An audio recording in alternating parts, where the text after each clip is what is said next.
Hello and welcome back to the Bird's Eye View podcast. We are here on Tuesday, April 22nd for a bit of a mid-losing streak check-in. I'm your host, Zach Worden, joined as always by Jori Negin-Shecter. And Jori, it's been a while since we've caught up and actually talked about these Major League Blue Jays who are still 12-11, but have lost their last three after a tough finish to the homestand against the Seattle Mariners and then a tough performance against Hunter Brown last night. How are you feeling about where this team is at over the last few weeks? Yeah, what a change in vibes from the last time we spoke. They were 12 and 8 there for a while. I don't even know if we'd hit the record button following that stretch, but needless to say, I think the vibes were much higher than they are now. The Jays, losers of their last three, as you mentioned, have continued to see a lack of power. That's been the story, and it's something that I specifically know that I want to get into, and I'm sure you want to get into it as well. But the Blue Jays, they are who we thought they were. Maybe I don't know. It's the end of April, or just about there, and the offense continues to be a bit lacking for punch. Yeah, it's interesting because obviously, they go out and they spend a ton of money on Anthony Santander to kind of get that low-hanging fruit, if you want to call it that. And he's obviously, it's kind of been screamed enough that he's a slow starter and that, maybe on May 1st he has kind of come around a little bit, I think. There's been, a little bit better performance from him. Vlad is kind of doing something similar to what he did last year when he was I know you love the Vladdy Arias term where he's, getting on base, hitting for a high average, but not really hitting the ball out of the yard. He's hit a bunch of doubles recently, and doubles are essentially a power stat as well in a way. So, maybe things are coming, but just the way that it's gone the last little while, you start off the year kind of having all these scrappy, nice story wins where you're getting the performance from the bottom of the lineup, you're bunting, you're getting a ton of singles, you're putting together rallies, and then all of a sudden you get into this stretch where, I think it's been seven straight like ace level pitchers that they faced, and all of a sudden that kind of dries up, and without big swings, it's really tough to win those games. Yeah, and the Jays have gotten to some extent unlucky in terms of their production with runners in scoring position. I don't have the numbers in front of me, but I mean, doesn't take a genius, doesn't take a mathematician to tell you that they're not good right now, or at least in their current stretch. But this is just a problem that's persisted throughout this era of Blue Jays baseball. And I don't know why I'm surprised, but all of a sudden it looks like the Blue Jays can't hit with runners in scoring position again. And there's a lack of power, there's a lack of damage. And you've got Vladdy. At least he's heated up quite a bit. I mean, I was surprised even watching the game. Obviously, I'm not checking his Fangraphs page every single day, but he's up over 800 for a little while there. Like it's nice to see him coming alive, and Santander has come alive a little bit. He's homered a couple of times now, finally.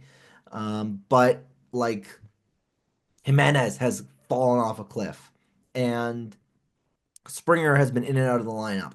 And you have to call up some guys, and the performances have been mixed. And on the pitching side, the performances have been a little bit mixed. So you're seeing this regression that we all knew was coming. Obviously, maybe not this quickly, but you're seeing this sudden regression in the true talent that the Jays have to provide or have to present. And they're losing ball games now, which is what they basically did last year. Is that we got to about this time. You said it before we hit the record button. It was also against the Astros. They get no hit. And we're kind of like, what's going on? What's the deal? Why is this all going wrong? Where did our Blue Jays go? Where did the league leading 2021 home run hitting Toronto Blue Jays go? And it's like deja vu all over again. It's so funny because I remember we record the emergency episode after Ronel Blanco no hits them. And I remember saying, you know, it was like the fifth or sixth game of the year or whatever. And I said, it's a problem that the 2023 Blue Jays have shown up for five games in 2024. Well, it turns out that the 2024 Blue Jays were an even more extreme version of the 2023 Blue Jays. And obviously they try to fix that this year. And again, I think that there probably is some better performance coming, but there's been a lot of games this year that have felt like the 2024 team playing in 2025 again. Like over the weekend, I mean, the loss on Sunday. to Seattle. They left the bases loaded at one Yeah. time. They were just awful with runners in scoring position throughout the series, and they were getting owned by Cal Raleigh. Just, top to bottom, that was obviously a horrific series. And then you go out west, you head to Houston, and look who's waiting for you. It's Hunter Brown, and he carves you up too. So, like, they don't have the talent clearly in the lineup to deal with that kind of pitching. And that's how you end up going, what was it, like one for God knows whatever with runners in scoring position. Or I think I saw they had, I believe, I wish I had the numbers in front of me. And this is poor preparation maybe on my part, but there was a board that they played out during the Blue Jays broadcast. I think it was on Saturday, may have been Friday. Um, I believe Saturday, where I think it was something to the effect of one or rather they had like five singles Yeah. and there were I think over like 20 or 25 at bats for the top of the lineup. Like Yeah. the power is missing. The power is So non-existent. here's updated runners in scoring position, and this is the entire season. But so they're hitting 247 with runners in scoring position, which, isn't great. But when you kind of dive into it, like that is 59 hits, 49 singles. That's not gonna work. That's great. That's an Like insane percentage. there's a lot of times where you're watching and they'll have a runner on second and then they hit a single, but it's right at an outfielder, right? Which is partially unlucky because, a single to the gap probably scores a guy from second, but a single right at an outfielder pushes the guy to third and then they're done there, right? Like I think you think there's the game yesterday, Springer gets on third with no outs and they're unable to score him. And it's just like, they were having team at bats earlier in the year, but again, when the pitching is better, like team at bats with a runner on third are great, but when Hunter Brown is throwing 99 at the top of the zone, it's tough to roll over to second base or hit a deep fly ball. Like it's really really tough when you're not able to supplement those team at bats with the long ball.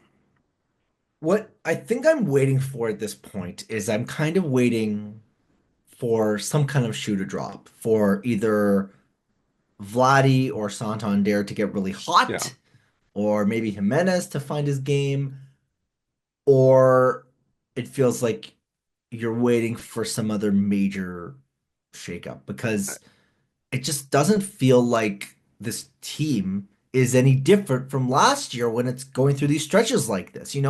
The vibes are all good when they're winning ball games, sure, but they're still chipping and hacking and Royals balling their way to wins.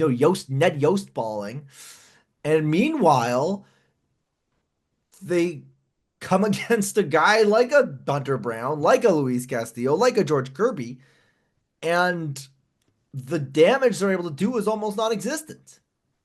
Yeah, it's interesting. I think looking ahead, I mean, it is part of, I guess, waiting for that breakout for Vlad or Santander or Bo to kind of take that next step, right? Like I think Vlad and Bo have been hitting really well. That kind of is borne out in the stats. I mean, you even look at like Vlad has a 422 xWOBA, Bo has a 389 xWOBA. Like it's coming for them, right? And it's just tough when you're in these series and it's like, man, you just need one swing, right? And I well, it, it's tough to wait for it.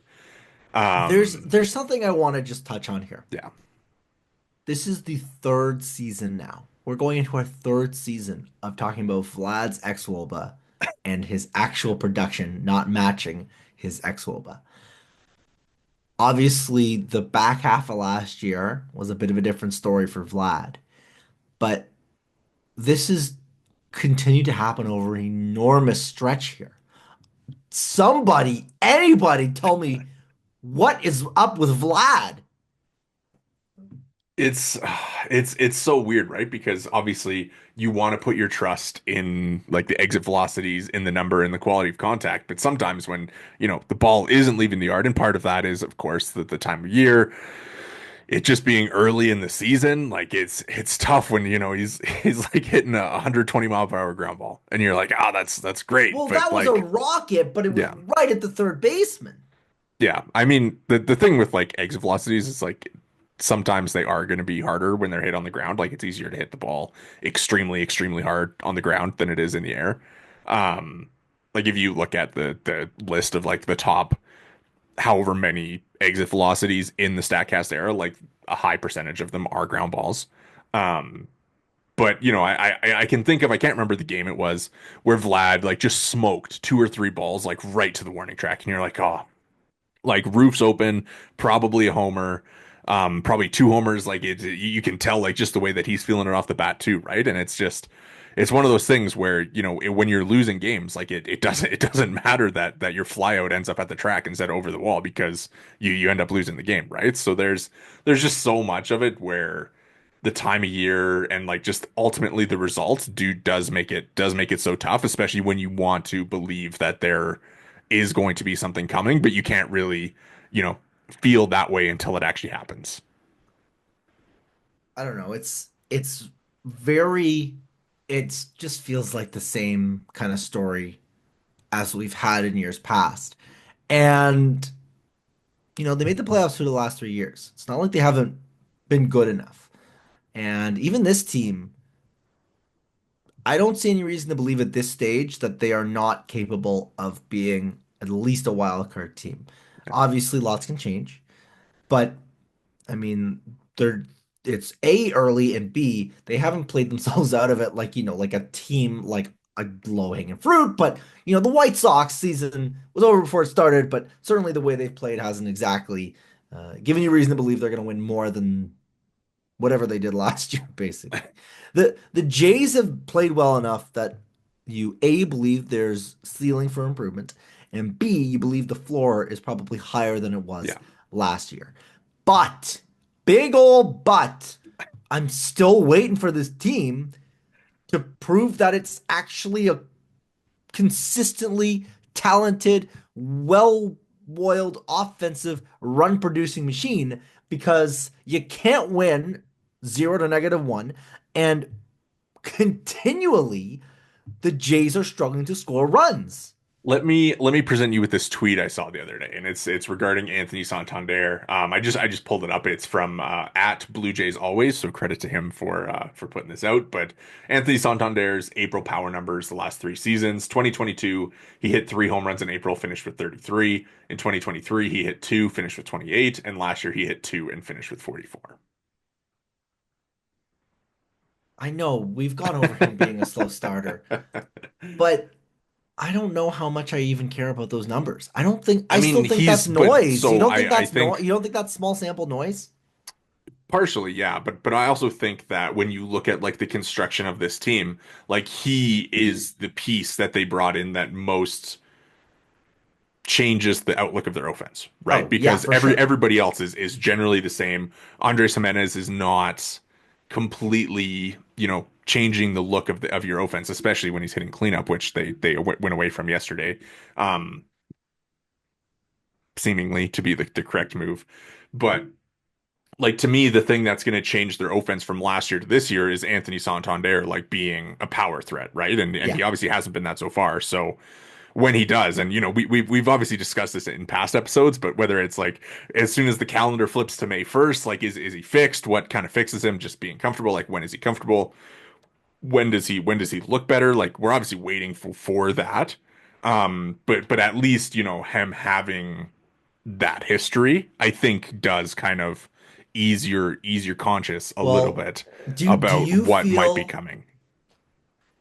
more or less confident today than you did about Anthony Santander coming into the season?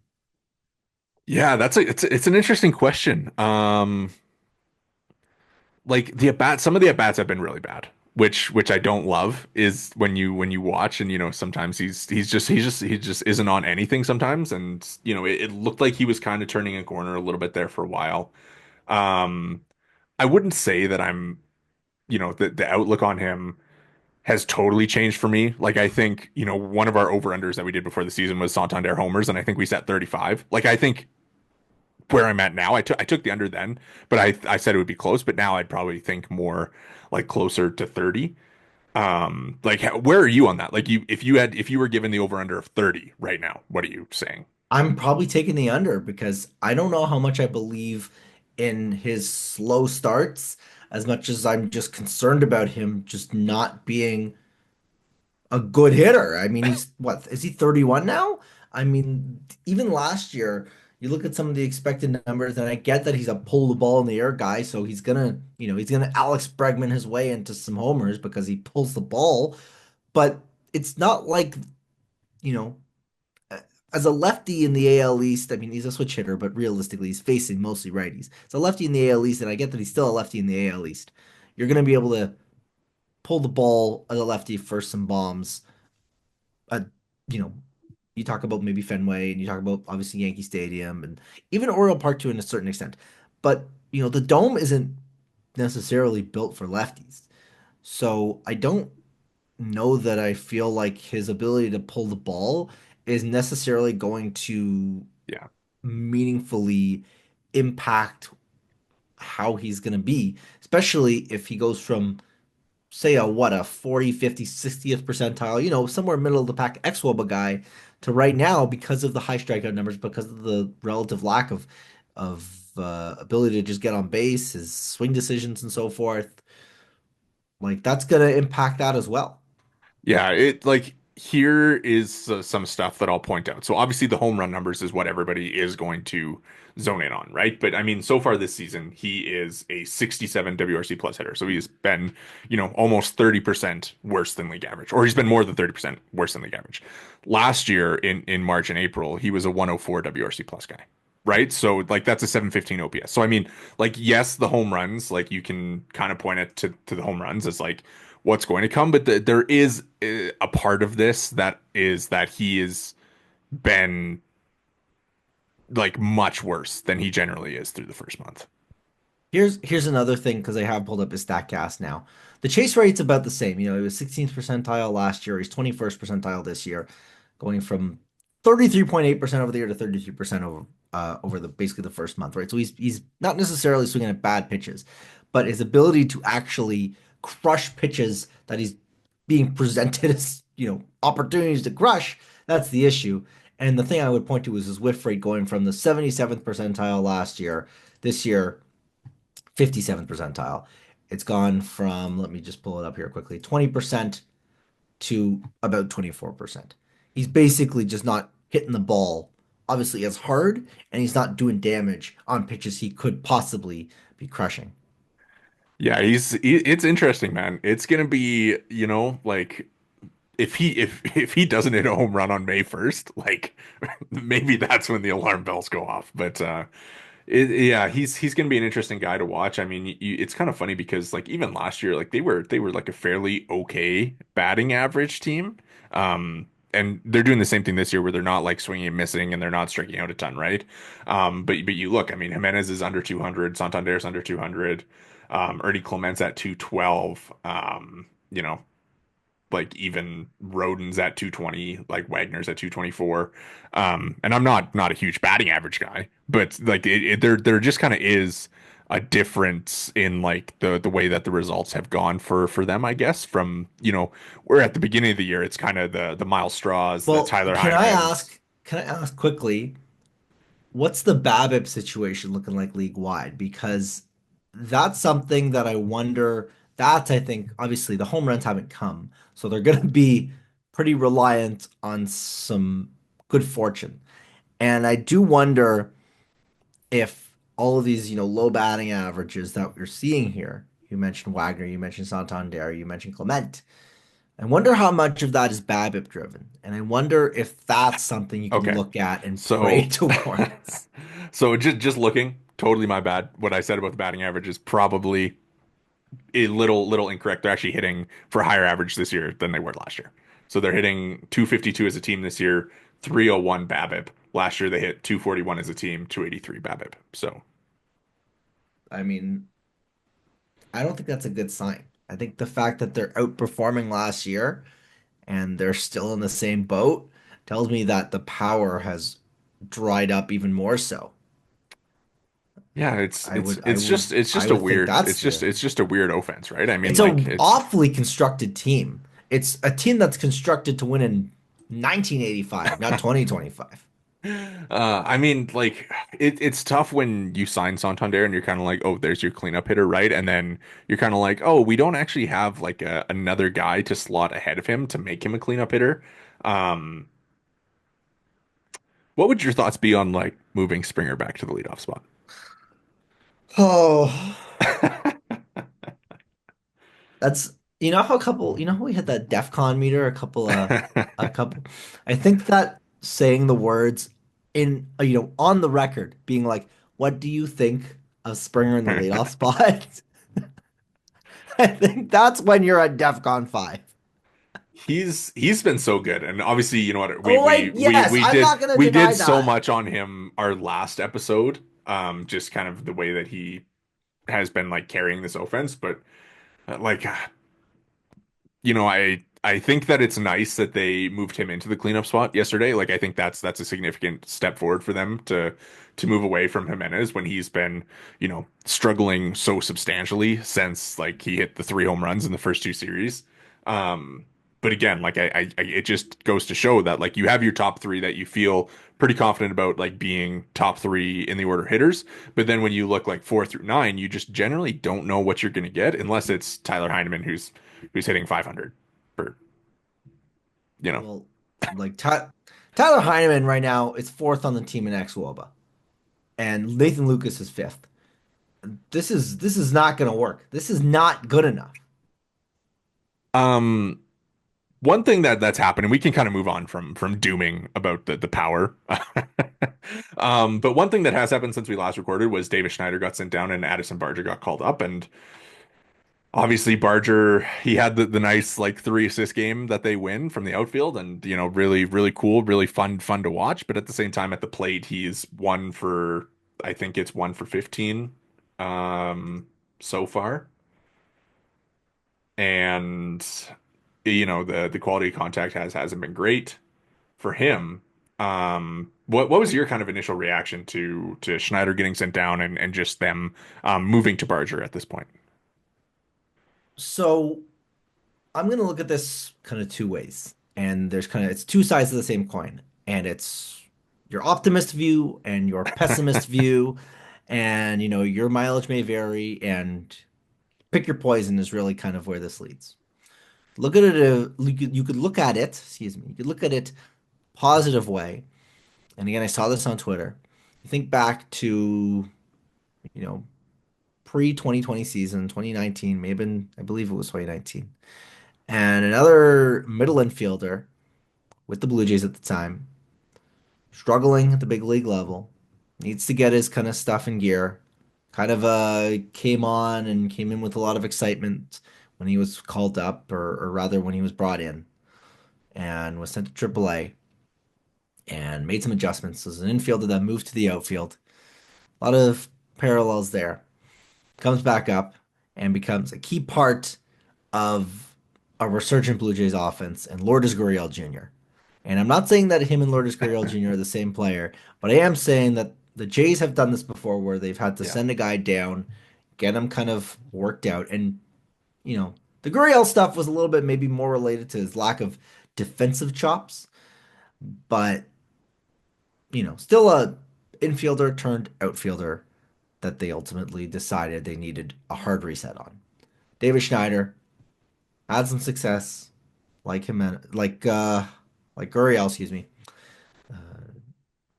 Infielder turned outfielder, sent down to the minors, trying to hard reset, try to get things back on track. That's the positive. That's the way you can look at it if you're like, things are going to be okay.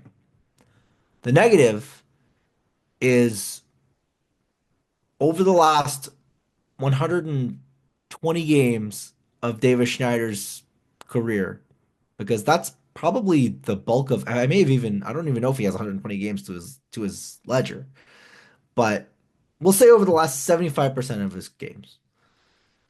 Does he have an OPS over 650? Like, is this a guy that is as good as that Linsanity run that he went on? I mean, back in Boston. nobody's going to be that good. Like, he's not Babe Schneider, but right now is, I mean, he's hitting like Delman Young Schneider. I It's mean, it's not great.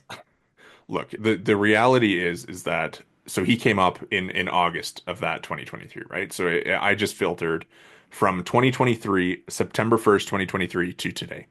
Davis Schneider's slash line over those 166 games, nearly 600 plate appearances, is 185, 290, 330, 343. That's an 83 WRC plus.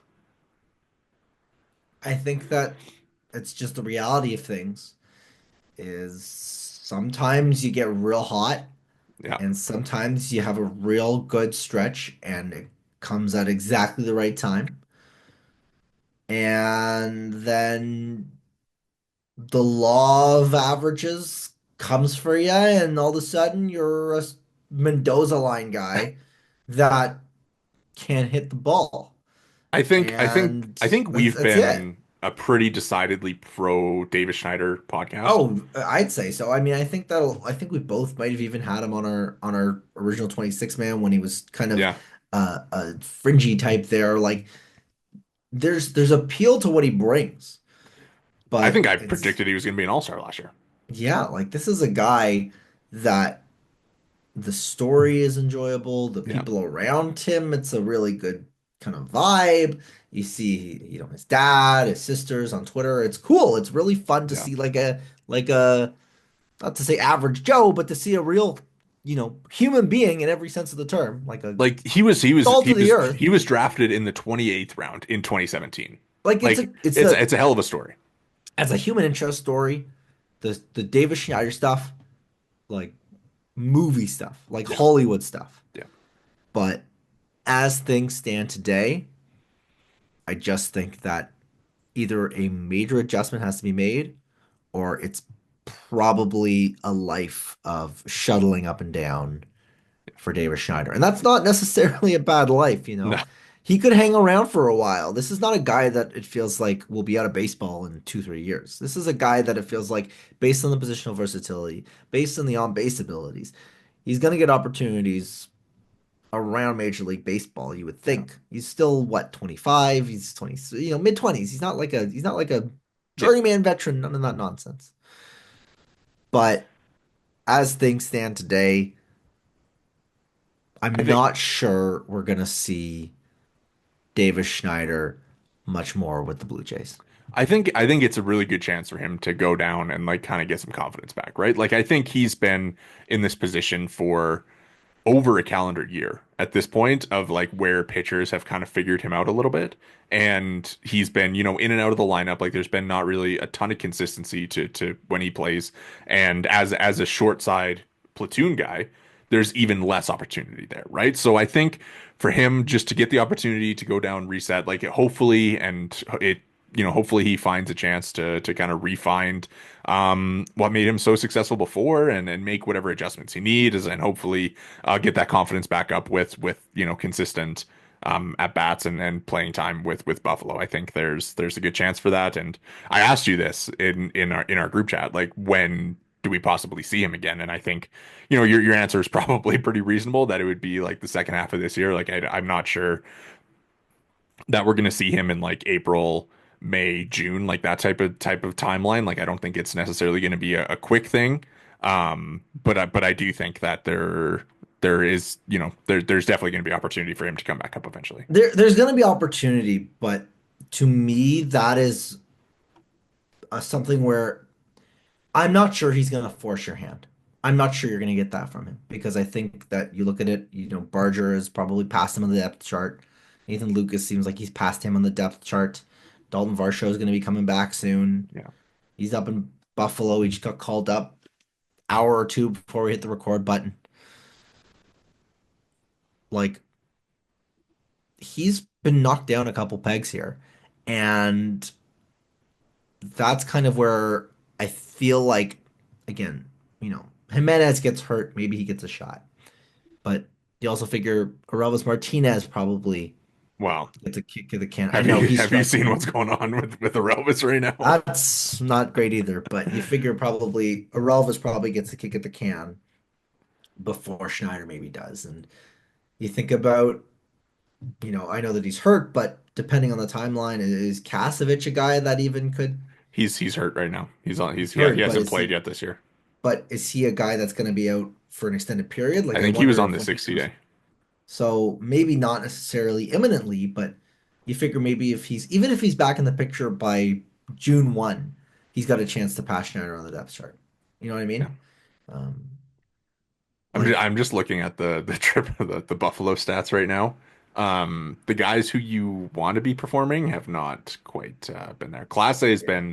been really good with the bat. He's 899 OPS, eight stolen He's another bases. guy. He's another guy that's probably in a slightly different positions, but still an outfielder, which Schneider's one of his paths to playing time is the Yeah, outfield.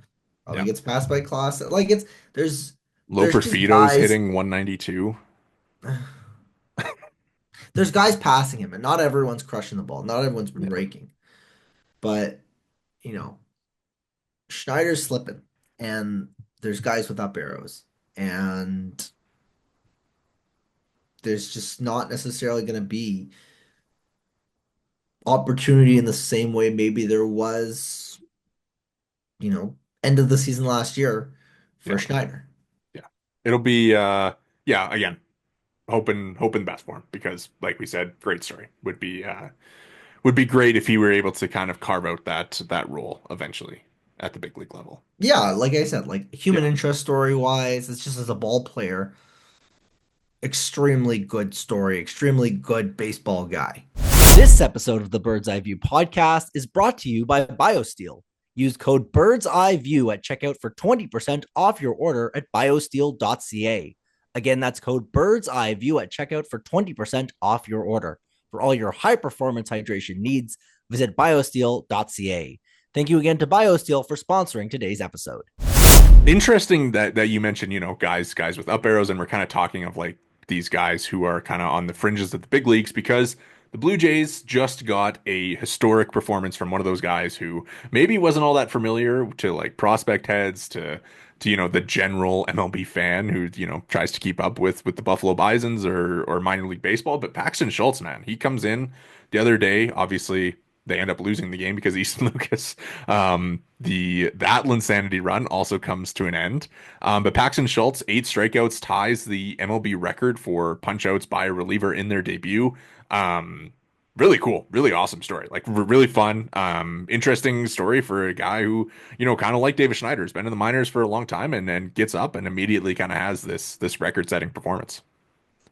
Yeah, for sure. Another guy that you're happy to see more success, right?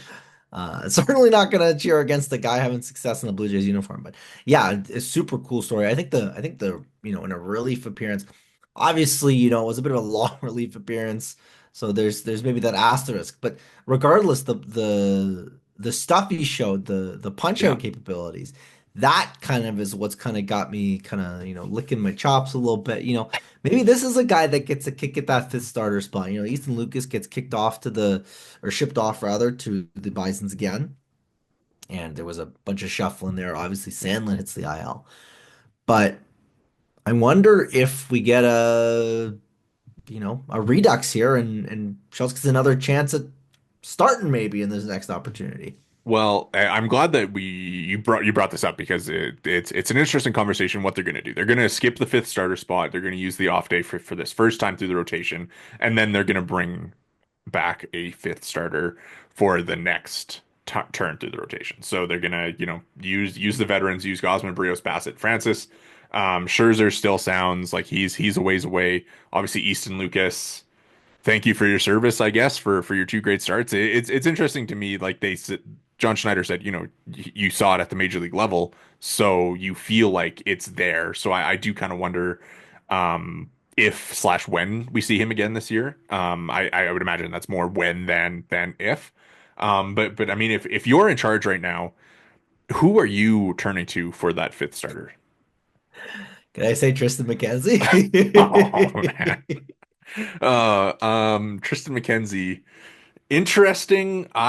was like huge Tristan McKenzie fan. Obviously, I mean, how could you not be when he, had that great 2022.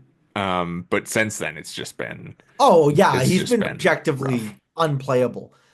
I just want to know who the better options are. I'm sorry, I just don't know I that mean, there is I'll one in the system right now. I mean, basically, I think your options are for that point because Lucas won't be because he has to stay down for 15 days unless somebody goes on the IL or gets hurt, whatever. Um, but basically, your options are Paxton Schultz kind of probably piggyback with Yariel. Yariel probably piggyback with Paxton Schultz because he's not going to be built up to like 6 or 7 innings by that point.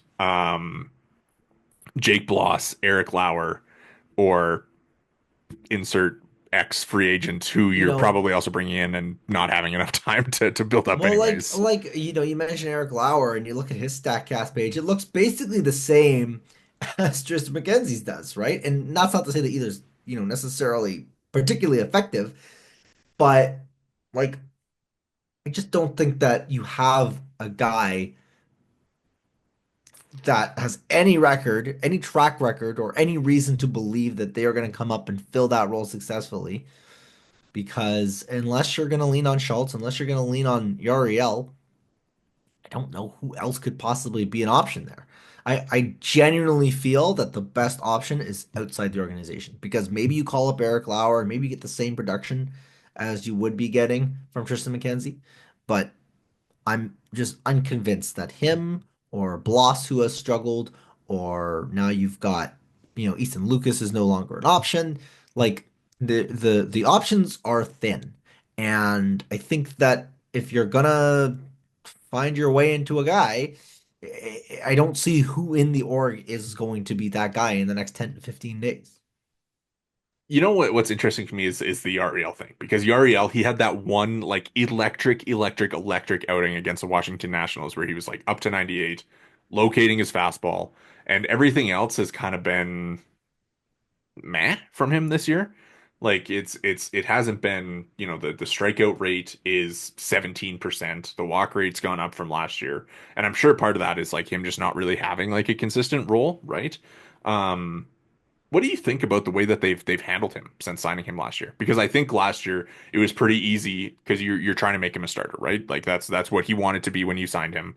And now obviously you put him back into a role that is not a high leverage role because he hasn't shown that he can handle that yet, and it's not a starting role because you're not committing to him there, right? So maybe it is him.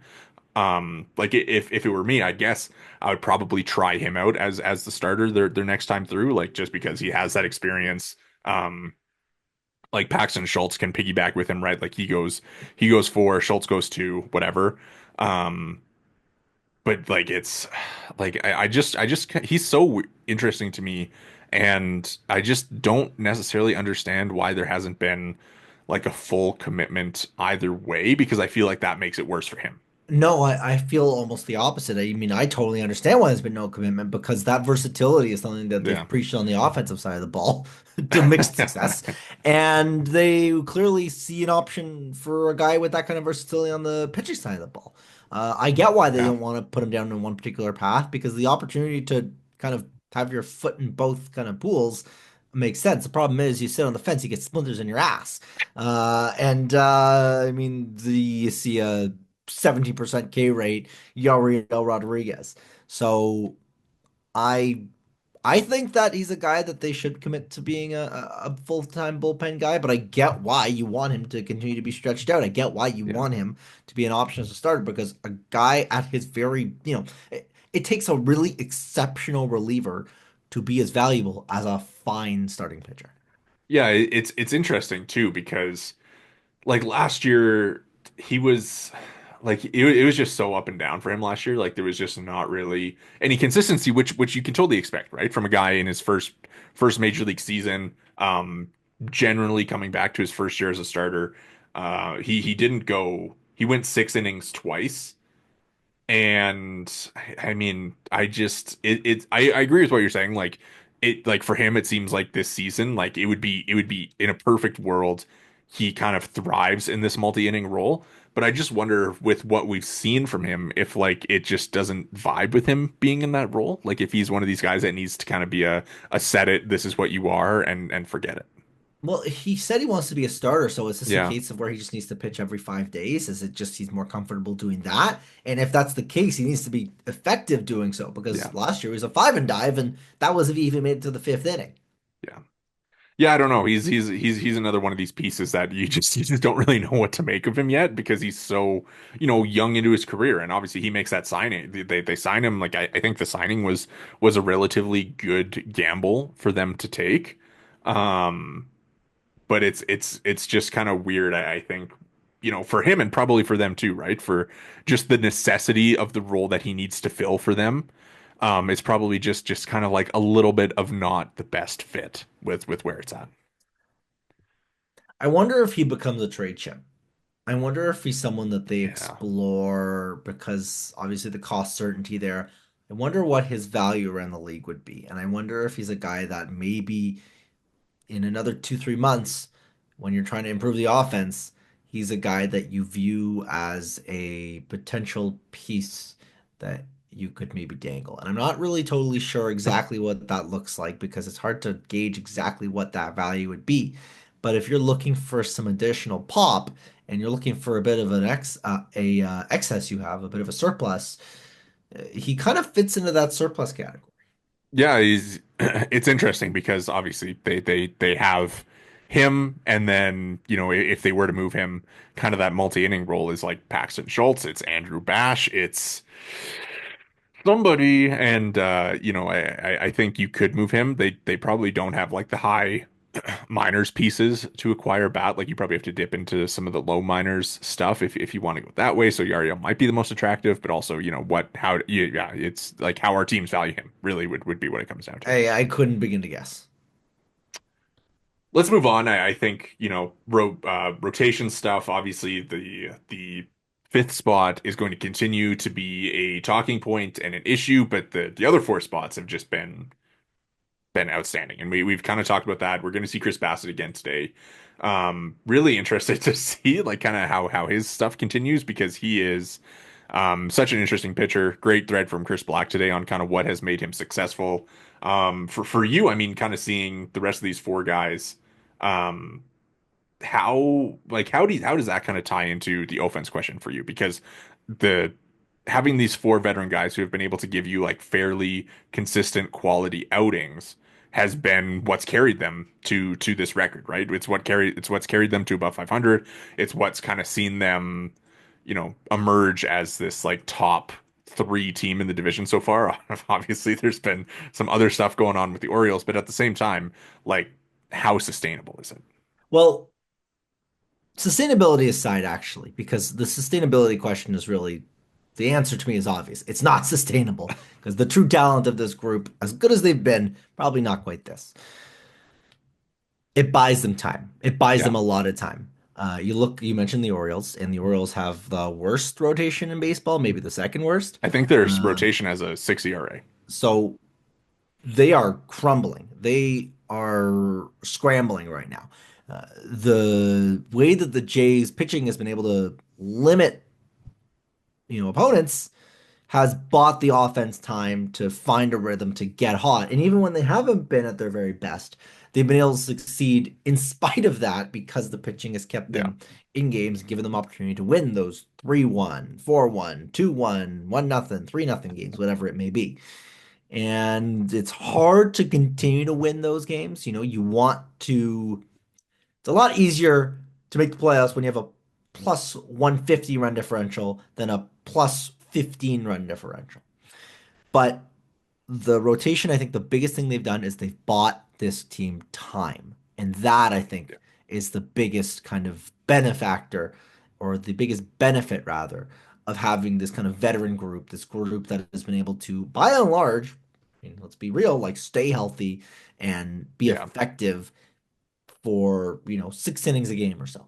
It's kind of what you entered the year expecting, right? Like they're going to give you a chance to win, which is all you can really ask for from these guys. And I think, you look at like Chris Bassett, he's probably won them, almost every start that he's taken the mound, right? Like I think he's obviously he's got the sub one ERA, but you look at like the F WAR leaders among pitchers, like he's second, and there's nobody else in the top 10 who hasn't made 5 starts. So, Yeah, like yeah. he's been exceptional. He's been exceptional, and it's sustainable. It kind of seems like, right? Yeah. Like the stuff he's doing to get these results. Listen, sustainable with the caveat of the, It's a sub he's one not. ERA. Yeah, that will not last. But this is a guy that it looks like to me is going to probably have his best year as a Blue Jay. Is it? Can Yeah, I go that far? I Is think that's fair. Yeah. if things continue this way and the way that he's been able to be effective, it's a totally different, you know, setup to how it's been. He's been striking guys out at a really good clip. He's been using his pitches effectively. He's changed his pitch mix, as you mentioned. Like this is a this Chris Bassett is not the same Chris Bassett that we would have seen in the last 2 years. Yeah, 100%. One thing I did want to run by you. I don't really love being like a playoff odds looker in April. I don't think it really matters. But the Orioles, 29% playoff odds for them. That's shocking As to of me. today, they started the year at 48. The Jays started the year at 42. This is, of course, via Fangraphs, and the Jays today are at 40, 42. So it's it's kind of Shocked, I like tell you. Stunned, I tell you. This is the same team as the Blue Jays from last year. You're telling me this for the first time. I'm just learning this now. um but Oh, in the spirit of being a little bit bold amidst a poor stretch, they were, before this 3 game losing streak, they were up above 50%, right? Because they were second in the division on like I think when they were 12 and whatever, like at their highest point, they were on like a 100 win pace. Um, what do you think is the outlook for this team, the way things are right now, in terms of what it needs to do to be a playoff team? And like how confident are you in that happening? I said in the spirit of being bold, it's April 22nd. I just it's a topic and I pulled up the graph for the first time this year, so I just wanted to get a temperature check from you on playoff odds. yeah, you want to know how it's going to happen? You want to know how the Blue Jays make the playoffs?